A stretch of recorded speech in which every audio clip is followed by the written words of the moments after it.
students, welcome back with the next lecture on sets.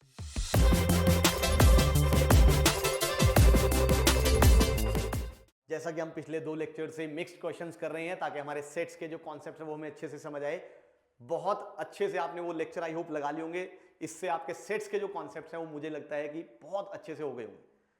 चलिए तो आज हम अपना सेट्स का लास्ट लेक्चर शुरू करते हैं और आज हम कुछ एक दो और इंपॉर्टेंट क्वेश्चंस हैं जिनको डिस्कस करते हैं ताकि हमारी जो सेट्स की पकड़ है वो बहुत अच्छी हो जाए।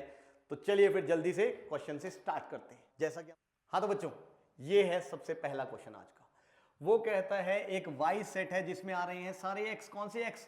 Which is a positive factor of this number. बड़ा अजीबोगरीब नंबर है ये, 2 की पावर में p-1 इनटू ब्रैकेट में लिखा हुआ है 2 की power p-1, where this is a prime number, then write this set y in roster form। यानी हमें कुल मिला के इस सेट के एलिमेंट्स लिखने हैं। बेटा क्वेश्चन खत्म हो गया। Is that okay? तो लिखना शुरू करते हैं।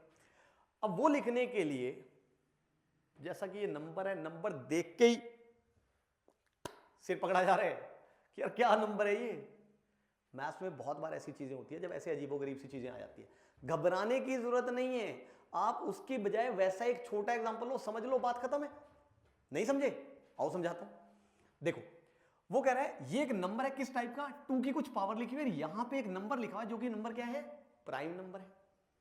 मान लो मैं आपको कहता हूं इसी टाइप का एक नंबर लेता हूं, से 2 की पावर 4 इंटू यहां पे एक प्राइम नंबर लेना है हमने, से हमने ले लिया 3। बिल्कुल इसी टाइप का नंबर है, 2 की पावर में है कुछ और इंटू क्या लिखा हुआ है, 3 लिखा हुआ है। Is that okay? अब तो भाई यहां से हम आगे कैसे बढ़े? अगर आप देखो, मैं आपको कहूं यार इसके फैक्टर्स लिखने हैं, इसके फैक्टर्स लिख लोगे? लिख सकते हो कि नहीं? कौन कौन कहता है मैं लिख लूंगा? लिख लो, फिर बन गई बात। जैसे अगर मैं आपको कहूं कि इसके फैक्टर्स क्या हैं, तो ऑफ कोर्स 1 इसका एक फैक्टर होगा, होगा कि नहीं होगा? 2 की पावर 1 इसका एक फैक्टर होगा, बोलो होगा कि नहीं होगा? 2 की पावर 2 इसका एक फैक्टर होगा, बोलो होगा कि नहीं होगा? फिर उसका 2 की पावर 3 इसका एक फैक्टर होगा या नहीं होगा? बोलो होगा कि नहीं? 2 की पावर 4 इसका एक फैक्टर होगा कि नहीं होगा? होगा, मानते हो? 2 की पावर 5, 2 की और कोई पावर नहीं हो सकती क्योंकि प्राइम फैक्टराइजेशन में हाईएस्ट पावर ही 4 है। 9वीं 10वीं तो पढ़ के ही आए हम। अब और इसके फैक्टर्स क्या होंगे? ऑफ कोर्स और इसके फैक्टर्स होंगे 2 की पावर 1 इंटू 3, 2 की पावर 2 इंटू 3, 2 की पावर 3 इंटू 3, 2 की पावर 4 इंटू 3। कोई और बच गया हो? कोई और बच गया हो? बिल्कुल एक बच गया, दैट इज 3। ये मिस कर रहे हैं हम, ध्यान से, ऐसे गलती ना हो जाए जैसे मेरे से हो गई। मैंने तो इंटेंशनली करी थी, आप मत कर देना। Is that okay? मुझे, मैं देख रहा था कि आप में से कोई सोच तो नहीं रहा है। Is that okay? तो यहां से हमारे पास ये आ गए इस नंबर के सारे फैक्टर्स। डन है? तो मुझे लगता है अगर आप इस पे लिख सकते हो तो इसके फैक्टर्स लिखने की क्या दिक्कत है भाई, बताओ मेरे को। लिख नहीं सकते आप? बोलो क्या आएगा आंसर अब जल्दी से। ऑफ कोर्स 1, देन 2 की पावर 1, देन 2 की पावर 2, देन 2 की पावर 3। अच्छा बताओ यार कहां तक जाऊं मैं ऐसे करते करते? 2 की पावर कहां तक जाएंगे हम? जो हाईएस्ट पावर है दैट इज 2 की power p-1। Is that okay? अब और फैक्टर्स क्या होंगे? और एक और फैक्टर आएगा दैट इज 2 की पावर p-1। और कौन से फैक्टर्स आएंगे? अब इनकी कॉम्बिनेशन से बनेंगे, यानी 2 की पावर 1 इंटू 2 की पावर p-1, ये भी इसका एक फैक्टर है। फिर 2 की पावर 2 इंटू 2 की पावर p-1, ये भी इसका एक फैक्टर है। देन 2 की पावर 3 इंटू 2 की पावर p-1, ये भी इसका एक फैक्टर है। और ऐसे करते करते करते लास्ट में कहां तक जाएंगे बोलो? 2 की पावर p-1 इंटू 2 की पावर p-1, ये आ गए इसके सारे फैक्टर्स। यानी ये हमने लिख दिया भाई इस सेट को कौन सी फॉर्म में? रोस्टर फॉर्म में। बात खत्म। Is that okay? इसमें कोई डाउट? किसी ने कुछ पूछना हो? क्लियर है? तो चलिए फिर बढ़ते हैं अगले क्वेश्चन पे। हाँ तो बच्चों ये है अगला क्वेश्चन। अब देखो जरा ध्यान से, इस क्वेश्चन में अगर हम देखें तो क्या कह रहे हैं? वो कह रहे हैं each set XR contains 5 elements. यानी XR, अब R ऑफ कोर्स 1 2 3 कुछ भी होगा, यानी X1 X2 X3 ऐसे बहुत सारे सेट्स हमें दिए हुए हैं और हर सेट में 5 elements. And each set YR, बिल्कुल ऐसे Y1 Y2 Y3 and so on, contains 2 elements, हर एक में 2 एलिमेंट्स। एंड वो कहता है this is equal to set S and S is further equal to this set. यानी अगर मैं एक्सआर्स की यूनियन ले लूं, ये जो बड़ा सा सिंबल जो लगा हुआ है ये है किसका, यूनियन का। अगर मैं सारे एक्सआर्स का यूनियन ले लूं, अब ये union r varies from 1 to 20, मतलब ये है कि आर को आप 1 से लेकर 20 तक वेरी कराओ, जितने भी सेट बने उन सबका क्या ले लो, यूनियन। ये एक बड़ा सिंबल है यूनियन का, यानी x1 union x2 union x3 union x4 and so on, चलते चलते कहां तक जाएंगे हम, यूनियन x20। यानी अगर मैं x1 union x2 union x3 union ऐसे करते करते यूनियन ले लूं x20, ये तो किसके इक्वल दिया हुआ है, सेट S के।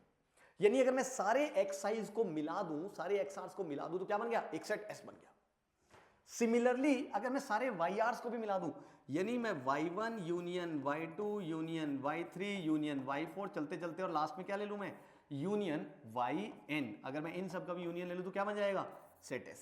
ये हमें दिया हुआ है, इज दैट ओके। फिर वो कहता है if each element of set S, set S का हर एलिमेंट, अब हमें नहीं पता कि सेट S में कितने एलिमेंट्स हैं और कौन कौन से एलिमेंट्स हैं। से अगर मैं ये कह दूं कि सेट S में मान लो ऐसे एलिमेंट्स हैं मेरे पास, से x1 x2 x3 and so on xk, मान लो कि मैंने सेट S में ये k एलिमेंट्स ले लिए। अब वो कह रहा है each element of set S belongs to exactly 10 of the XRs, यानी इसका कोई भी एलिमेंट उठाओ, जैसे मान लो मैंने इसका ये वाला एलिमेंट उठाया तो ये कितनों में, एग्जैक्टली 10 ऑफ एक्सआर्स में आ रहा है। यानी x1 x2 x3 से लेके x20 तक ये जितने हैं उनमें से किन्हीं 10 में जो है वो x1 आ रहा है। सिमिलरली x2 भी जो है वो x1 x2 x3 से लेके x20 में से किन्हीं 10 में आ रहा है। फिर ऐसी x3 एलिमेंट जो है वो भी x1 x2 x3 से लेके और x20 के बीच में किन्हीं 10 में आ रहा है। एंड सो ऑन, ये जो लास्ट एलिमेंट है ये भी x1 x2 x3 से लेके x20 के बीच में किन्हीं 10 एक्सआर्स में आ रहा है। समझ आ रहा है। फिर वो कहता है and to exactly 4 of the y r's, यानी इसी तरह से अगर मैं इस एलिमेंट की बात करूं तो ये किन्हीं 4 वाई आर्स में आ रहा है, यानी y1 y2 y3 से लेके yn तक जितने भी हमारे पास वाई सेट्स हैं उनमें से किन्हीं 4 में आ रहा है। सिमिलरली ये वाला एलिमेंट भी किन्हीं 4 में आ रहा है, ये भी किन्हीं 4 में आ रहा है, और सिमिलरली ये भी किन्हीं 4 में आ रहा है। ये हमें गिवन है, इज दैट ओके। अब वो कहता है कि भाई देन फाइंड n, तो हमें ये जो n दिया हुआ है इस n की वैल्यू निकालनी है। ये वाला n कितना होगा, समझ आया क्वेश्चन। अभी हमने क्वेश्चन समझा, कैसे निकालेंगे वो तो बात की बात। देखो अगर आप ध्यान से समझो तो एक चीज मुझे समझ आ रही है, क्या, कि भाई जब मैं सारे एक्सआर्स को मिलाऊंगा, अब x1 में हमारे पास कितने एलिमेंट्स गिवन है, 5, x2 में भी 5, x3 में भी 5, है ना। तो जब मैं सारे एक्सआर्स को मिलाऊंगा तो मेरे पास बहुत सारे एलिमेंट्स मिलेंगे। अब कई बच्चों ने तो जवाब भी दे दिया कि कितने मिलेंगे, बोलो कितने एलिमेंट्स मिलेंगे, 100। बोलो मानते हो कि नहीं।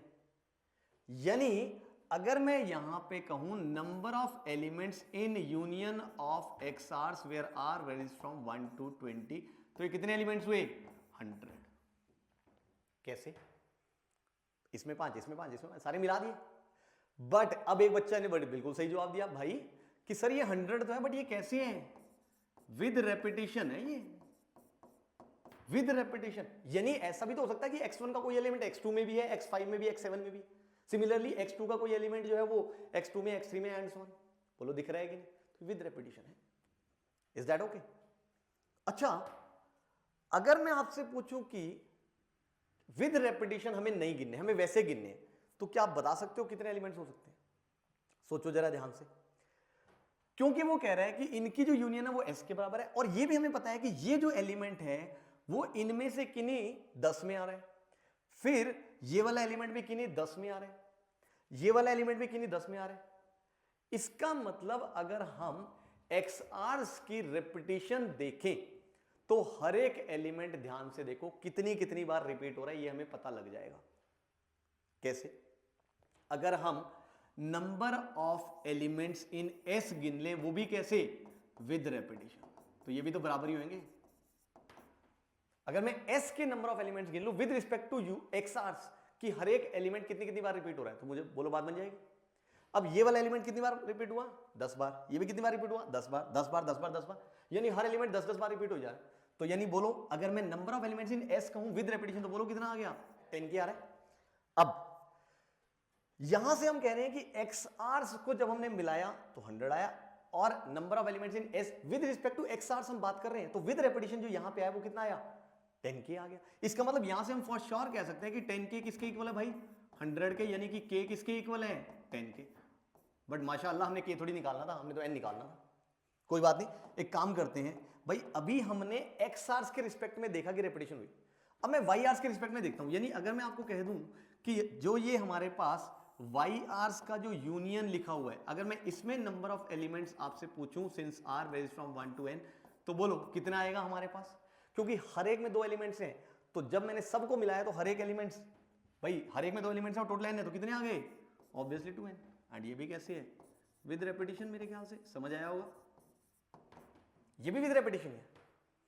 अब सेम चीज अगर मैं एस सेट के लिए आपसे पूछूं कि वाई आर्स के रिस्पेक्ट में अगर मैं विद रेपिटेशन इसकी काउंटिंग करूं तो कितनी होगी, यानी number of elements in s अगर मैं अब आपसे पूछूं with respect to y r's की एक एक एलिमेंट कितनी बार रिपीट होगा, तो बोलो, क्योंकि एस का हर एलिमेंट 4 ऑफ वाई आर्स में, यानी x1 भी 4 में है, x2 भी 4 में है, तो with respect to y r's जो एस के एलिमेंट्स आएंगे विद रेपिटेशन, बोलो वो कितने आएंगे हमारे पास, ऑब्वियसली 4k।